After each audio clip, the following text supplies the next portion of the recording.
if we don't have the labor to harvest the crop, we can't feed our nation.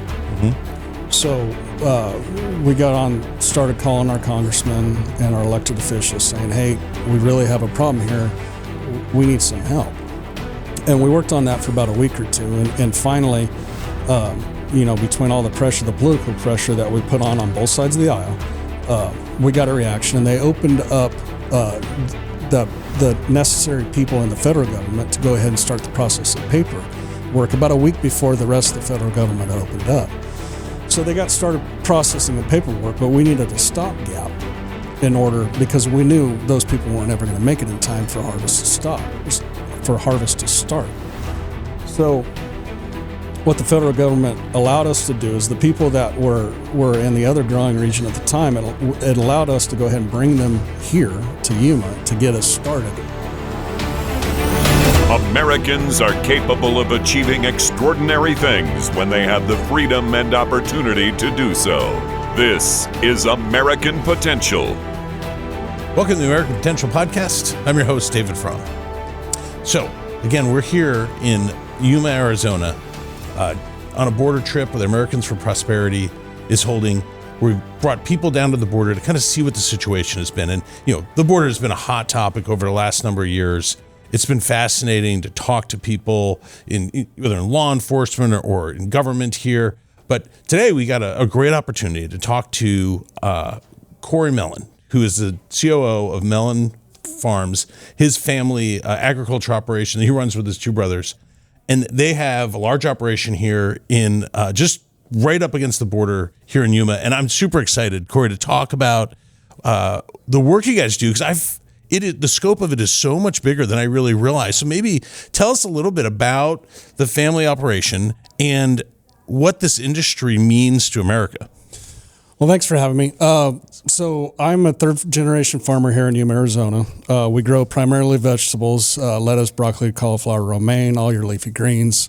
And little fact about Yuma, we supply the United States and Canada's leafy green supply from basically Thanksgiving through Easter. So for 22 weeks, if you eat a leafy green, 90% of it is going to come from Yuma. Wow. So we're proud of that. And it's not because we've captured the market on the leafy green sales. It's because Yuma and the surrounding area, the Yuma growing region, the surrounding area, is the only place that we have the climate, the water, and the soils to do that. It's too cold in most other regions to grow leafy greens during that time period. So very proud of that. I can't believe that 90% for half the year is here. So if people are eating a salad over Christmas, yep, or eating some broccoli in January, which I'm definitely apt to do, it's coming from here, yep, which is really is quite amazing, and also means that it's important that we don't screw this up here. Yes, I think I've heard you earlier say it's really a food supply, a national security type issue. It is. It's a national food security issue here. If we're affected, whether it's weather or water issues. Obviously, the Colorado River is going through I think a 20-year drought so far. We're highly looked at to make sure we have a stable supply of leafy greens for our communities across the United States and Canada. So it's no secret over in the last administration especially, the number of migrants coming over the border illegally really spiked and was a real, we heard from the mayor earlier, it was just a real drain on the community and a real strain. But you guys are the first property there and are really impacted. How did that impact you, your family, and the business? So when the United States Border Patrol lost operational control by no fault of their own, and we saw 1,200 people coming across the border a day, they were coming through gaps. The end of the wall, Trump's wall, they stopped building, and at the end of the wall, all those people were lining up and coming across. Well, those openings are on the edge of our production fields.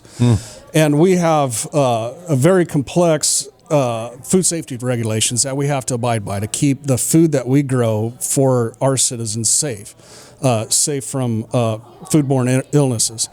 And when you have people coming across that don't know our safety rules and walking through your production areas, sleeping in your production areas because they can't get to town, and eating in your production areas, that becomes a major issue. And so that was amplified by just the sheer volume of people that were coming across in those weeks and months during that time. So leafy greens and specialty crops, they don't have insurance policies, right? We can't go buy loss insurance for them. So when the farmer would deem that production area it was a food safety risk to put into commerce, they would just those fields down. There's no government payback for that loss, right? The private farmer had basically eat the loss, and then it becomes okay if this scales up, and we can't stop the flow of illegal immigrants. How far does this go? Are we going to have a national food security issue? And those were real conversations that we were having, daily. With all of our elected officials, with the sheriff, with the police, with the Border Patrol, and everybody that was working on the issue down here. So just so people can picture it, because I had the good fortune to go to the border today, and I mean your fields go right up to like a road that is next door to 10 steps. Yeah, I mean the first thing people get to if they come through that border wall is your fields. A leafy green field production area, yes. And so if somebody, God forbid, defecates in it. Yes. And it happened. Yeah, you can't, because you use irrigation. Yes. So you can't wash that around and get on all the stuff, all the food, because you have food safety regulations. And so that was playing a real hit to, I'm sure, your business and all the others. Yes. Yeah. Yeah, financially, yes, for the farmer, but more importantly, we have to keep our food safe for people to consume. So nobody was willing to even risk, harvesting and that and putting in the food supply. So it was down, it was discarded, and all the money that was poured into that crop to go to market was lost. And more importantly, that food was bound for somebody's plate that didn't arrive because we had to disc it down. So was it not until the Trump administration came in, or were there other things that helped mitigate that real problem that was facing you guys with the migrants coming in? During the early stages of the Biden administration, they weren't a whole lot of help. So on the local scale, the county and the city came together along with what federal partners could do at the time, and we immediately took simple things. We took porta pots out there, and when you have 1,200 people standing around in the middle of nowhere, there's nowhere to use the bathroom out in the middle of nowhere. So they brought those in, simple solutions. And then as time went on, Arizona's Governor Ducey at the time, the fence was built except for two gaps. The Algodones gap was just missing the gates. The gates weren't up. So you had miles and miles of fence, but you had an opening in it, a couple 100 foot wide because gates were missing. And then down south of that, there's a 7-mile gap that wasn't completed yet. So Ducey and his team came down and said, hey, what can we do as a state in the meantime while we're waiting on the federal government to react? And they decided to put double stack containers in those gaps to help mitigate the one area. And it really helped the Border Patrol out because instead of having to monitor 2 areas of mass immigration and mass lines, it forced them down to 1. So they only had to go to one place to pick up the people and start processing them. So, as a community at the local and state level, Arizona and Yuma stepped up to help, protect our community and our families, and B, kind of help the Border Patrol get it down to 1 area to monitor versus the 2 or 3 that they were dealing with at the time.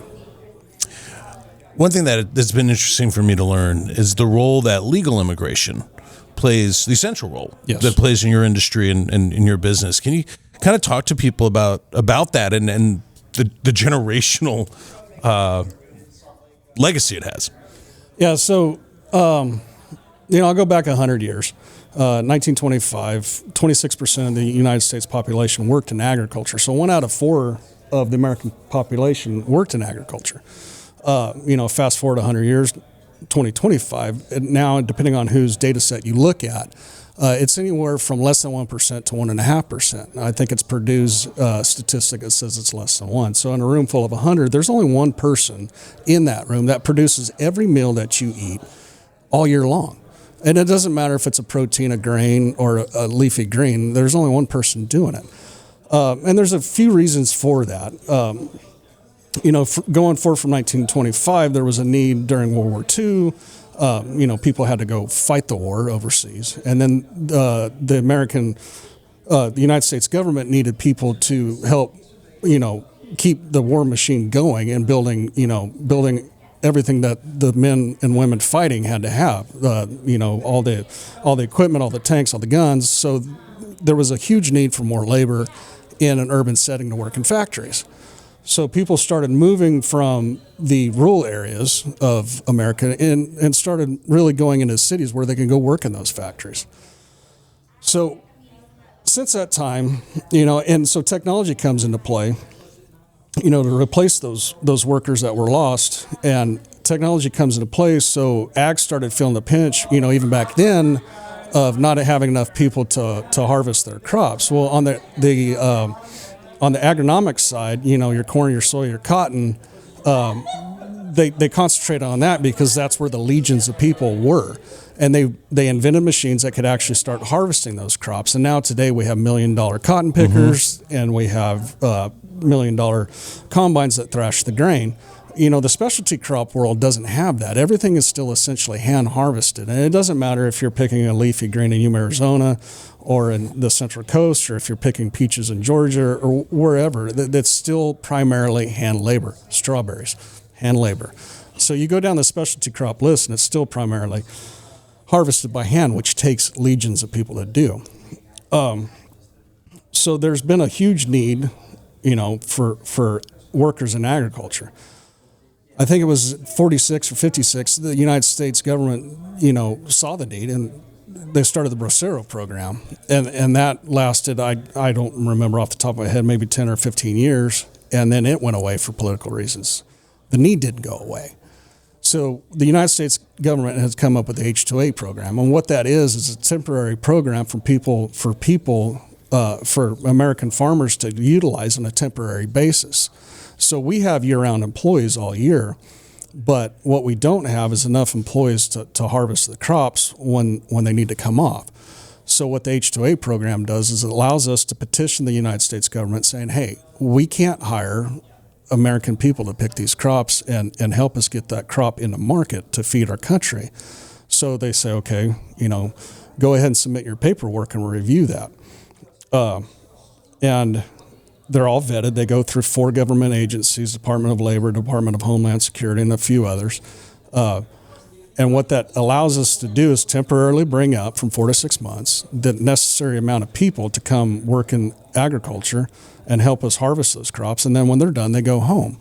Well, the entire time that they do that, they're sending money back to their families in their own countries. It's very complex. It's a broken system, and I think everybody knows that. But it's a necessary system. So on H-2A, you have to provide their transportation from their home country. You have to pay for all the paperwork that they have to go through all the government agencies. You have to house them while they're here. You have to feed them all their meals while they're here. You have to guarantee them so many hours a week, a minimum. And that's all built into the system. But without that, the United States would lose the ability to grow their own food here in the United States. And that, as far as a national food security issue, is it's quite frightening, to be honest. There's only a few things that a country needs, or that humans need to sustain, right? And it's oxygen, it's food, it's water, and it's shelter. And if the American population loses its ability to feed itself as a country, we're going to be in a real bad spot. And without those workers, the easy and simple solution is to send our agriculture production to a third party, right? We'll send it to other countries. And, we've done that historically, we've done that with our energy production, our oil. I think everybody remembers the 1970s oil embargo and how that worked out for us. But, if we do that with ag and those countries decide to eventually someday cut us off, we've gone to war for much less than food supply. When the American consumer walks in a grocery store and it's bare, there's going to be some real problems. And that's what we need to think of as a nation. And we have to keep control of our own food production. So the legal workers who've worked with you. Yes.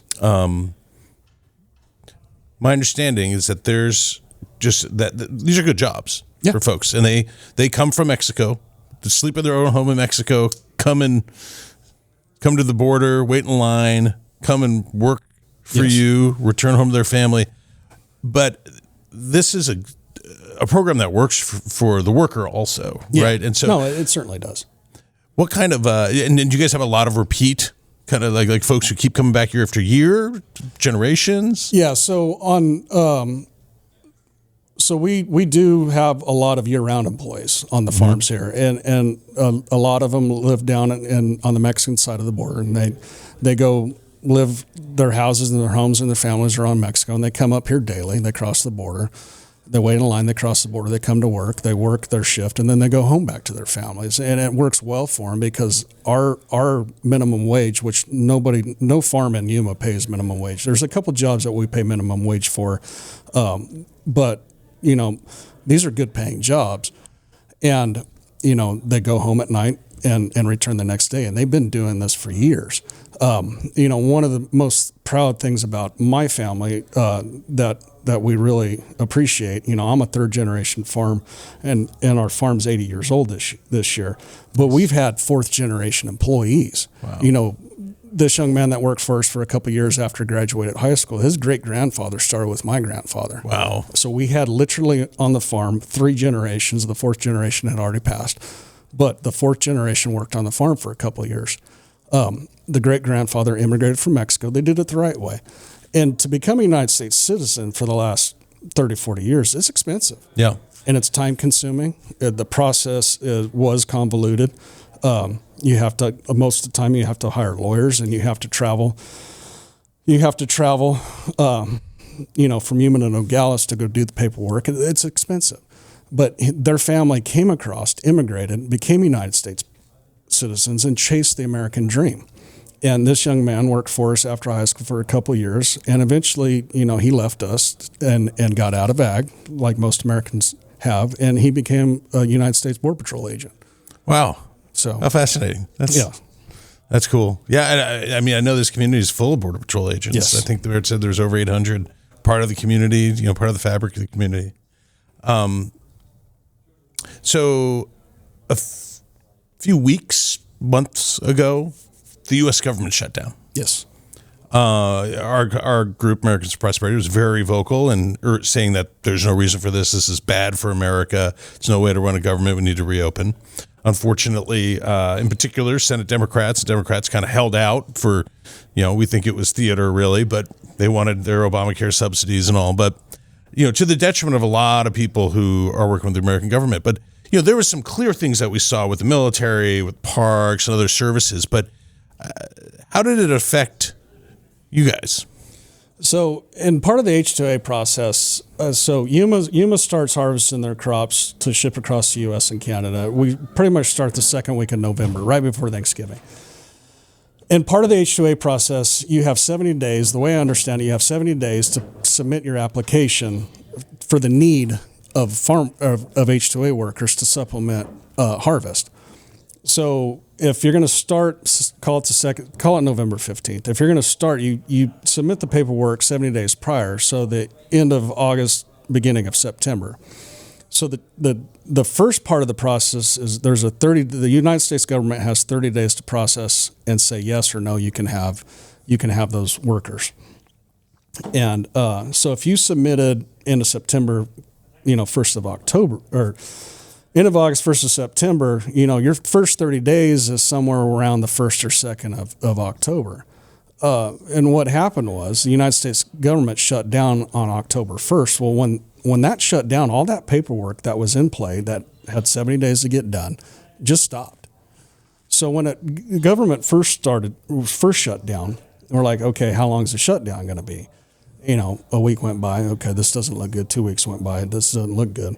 So about the third week of October, I had a conference call with a labor contractor that was going to supply some people to help harvest these crops. And we started off the Zoom meeting with, he said, oh, well, I got some good news and some bad news. And I said, well, let's start with the bad news. And he said, well, we don't have all of our employees. I said, what do you mean you don't have all your employees? He goes, the government shut down and the paperwork stopped. Well, I can't walk out to the field in my crops and say, hey, you need to quit growing. I can't harvest you. And you can't go past a certain day. It will spoil in the field if you don't harvest it when it needs to be harvested. So it was a major problem. So I got off that Zoom meeting with him, and I called another labor contractor. And I said, hey, I was just talking to a labor contractor, and he said he had a problem. He goes, I have the exact same problem. I'm like, okay, this isn't good. So I called a third one. He got same story. We've got a problem. So here we are, we're about to start harvest, to start supplying United States and Canada for 22 weeks. And we don't have the necessary amount of people to harvest the crop. And then it becomes, okay, we have a national food security issue once again. If we don't have the labor to harvest the crop, we can't feed our nation. Mm-hmm. So we started calling our congressmen and our elected officials saying, hey, we really have a problem here. We need some help. And we worked on that for about a week or two. And finally, between all the pressure, the political pressure that we put on both sides of the aisle, we got a reaction. And they opened up the necessary people in the federal government to go ahead and start the process of paperwork about a week before the rest of the federal government opened up. So they got started processing the paperwork, but we needed a stopgap because we knew those people weren't ever going to make it in time for harvest to start. So what the federal government allowed us to do is the people that were in the other growing region at the time, it allowed us to go ahead and bring them here to Yuma to get us started while the federal government finished processing the paperwork for the new people to show up. But the H-2A system, as far as being an employee of the H-2A system, I'm gonna say 80-90% of them are repeat employees that come back up, and they work here for 4 or 5 months. They go home, they send their money home to their families every week. And then they go home after 4 or 5 months work in the U.S., and they go back to their homes and they live down there. And then the following year, they come back up. They're repeat customers to the system, because what they make here, what they make here in an hour is what they would make in a day in their home country. Yeah.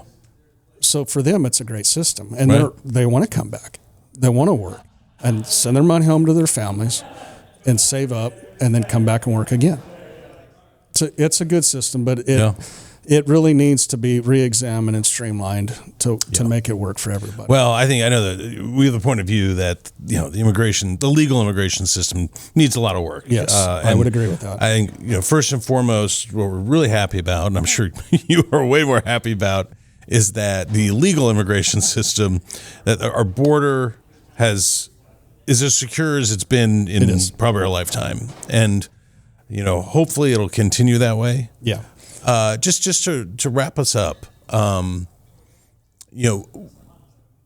what has a more secure border meant for you, and does it change how you look at your planning for the future? Yes. So I'm a little bit different than most everybody. My parents built a house on the farm that their great-grandparents homesteaded. It's 400 yards from the Mexican line. I grew up 400 yards from Mexico. Thursday night when I go sit out in the back patio with my parents growing up, you literally could hear the mariachi bands from our back patio.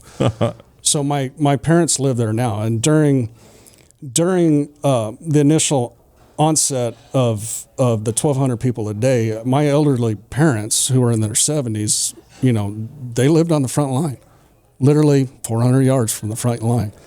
My current house, where I live now, is about a mile from the front line. When I go home at night, when I walk through my front door, I can see the border wall lit up like the 4th of July every night.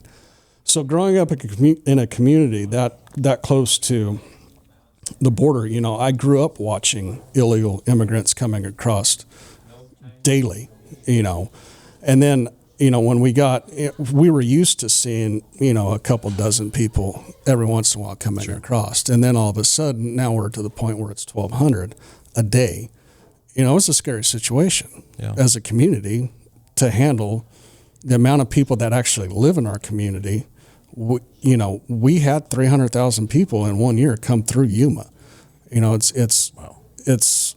There's not 300,000 people in Yuma to begin with that live here. So yes, having a secure border, is incredibly important. And unless you live on a border town, you don't understand that. It's hard to explain that to somebody that lives in the middle of the United States, unless you see it for yourself. You could tell the story, but unless you actually witness it, it's incredibly hard to comprehend. But yes, having a secure border is extremely important to the United States. Having a legal way to become a United States citizen is very important. We are a country of immigrants, and I still think we should be having immigrants come. It's the American dream. If you want to come, live out that dream, we just need to fix the system and secure our border so we can have those people come in the right way. Yeah. Well, I really appreciate the leadership that you've shown in this community, and the fact that for you sharing your story with us. I really appreciate that, sharing with all of our subscribers and our listeners. And thanks for all the food that you guys grow. I'll think of you guys next time I'm having a good salad. You're welcome. Thank you for having me. I appreciate it. Thanks again. All right. Well, folks, if you want to see some more about the border tour that AFP is doing, be sure to check out our Facebook or Instagram page where Clayton Roush will be taking you along. Also, always remember, liberty and freedom are easily taken for granted. Don't take it for granted. Go out there and defend freedom and liberty. Thanks for joining us. We'll see you on the next episode. Thank you for listening to American Potential. You may listen to more stories from Americans working every day to expand freedom and opportunity in their communities by visiting AmericanPotential.com.